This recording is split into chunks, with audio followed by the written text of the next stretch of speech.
If you teach or you're a student working towards one of the Cambridge exams, particularly the PET, the first certificate, the advanced and the proficiency, then I really might have a website here that looks very interesting. It's called Use of English AI, and the interesting thing is it generates practice material that you can use towards building and getting practice in preparation for your exams. Now, the way that it works is very simple. The formatting is excellent. You choose your level. You choose from 3 main sections, which is use of English reading and grammar tests, and then you can choose the exercise you want to build or you want to work on. Now, I'm presuming that the AI is generating the content, but I've looked onto the website, I've read a little bit, and it looks like that there are other factors involved. They brought teachers in to kind of help with the levels. I've only done about 8 or 9 different exercises, tried it at different levels to see what it's like. I have shared the website with my Patreon users, so I haven't had masses of experience, but what I've seen so far, I'm very impressed with, particularly the way the exercises work and the way that they're formatted. Really hope you like the video, and as always, if you do, please like it, please share it, please comment on it, and of course, join me on my YouTube channel. Let's get started.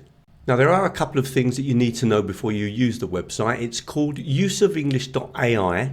Where you want to click is here, exercises. Now, when you choose exercises, you'll notice that you've got 4 levels. Let me just show you how it works. If you click, for example, on level B1, you'll notice you've got use of English, reading or grammar tests. Now, if I just click back, if I come to B2, you'll see the format is the same, use of English, grammar tests and reading. Now, let's say, for example, that we choose to do the use of English section.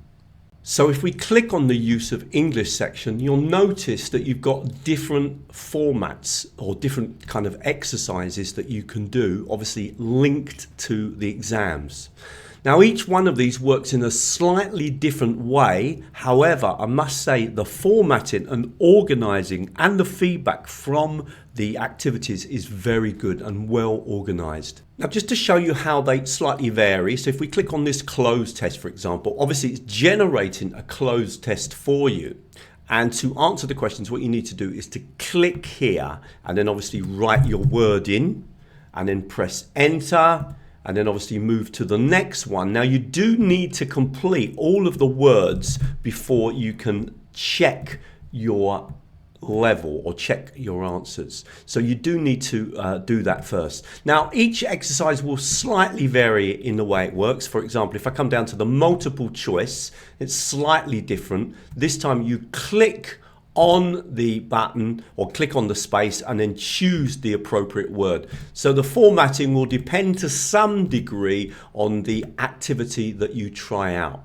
I'm going to show you a few more things about use of English in a minute, but just to point out, there is another website called twee.com that also is very interesting because basically it is an AI site built by teachers for teachers, and it generates all different types of exercises that you can do with your students either in PDF form or online.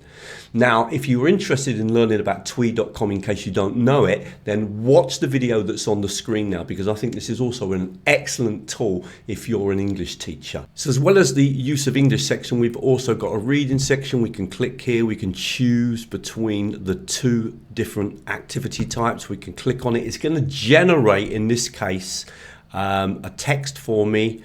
And then afterwards, to answer the questions, I click on show questions and answers. And obviously this is multiple choice type of activity.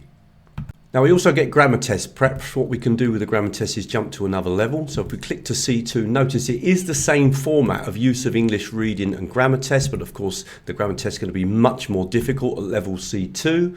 And it generates basically a grammar test where you're simply doing multiple choice questions. You need to answer all the questions before you can check your answers. Okay, really hope you liked that video, and if you did, please come over to teachertrainingvideos.com. Loads more free content, loads of videos on different sections, different things in language teaching, and there is an AI section that you might particularly like.